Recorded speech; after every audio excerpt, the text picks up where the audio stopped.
आदाब नाजरीन, INE today news में आपका खैर मकदम करते हैं। आइए देखते हैं ये तफसीलात।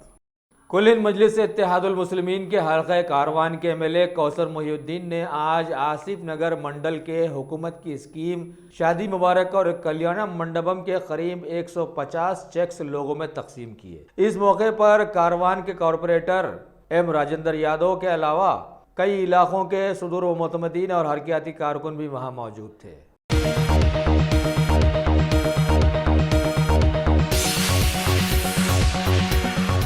Bhagwan Devi Hospital, Dr. Om Prakash Agrawal presents Juhi Clinics at Sheikhpet। 25 सालों से ऑर्थोपेडिक्स सर्विसेज खिदमत अंजाम देते आ रहे हैं। भगवान देवी हॉस्पिटल है हमेशा आपके साथ। Doctor Om Prakash Agarwal, MS ortho senior orthopaedic surgeon, doctor Arvind Kumar, MS ortho senior orthopaedic surgeon. Treatment for difficult fractures, joint replacement, arthroscopy surgery, spine surgery, all under one roof. हजारों मरीजों का कामयाब इलाज जदीद टेक्नोलॉजी के जरिए।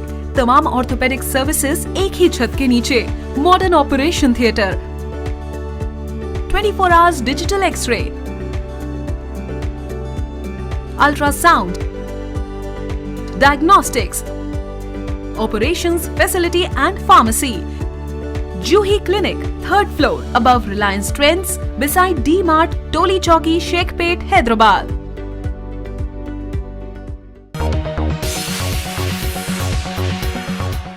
अगर आपने हमारे चैनल को सब्सक्राइब नहीं किया है तो आपको यहाँ सब्सक्राइब बटन दिख रहा है, उसे क्लिक करिए और सब्सक्राइब कीजिए और साथ ही साथ बेल आइकॉन को भी क्लिक करिएगा जिससे कि आपको ताज़ा अपडेट मिलते रहें।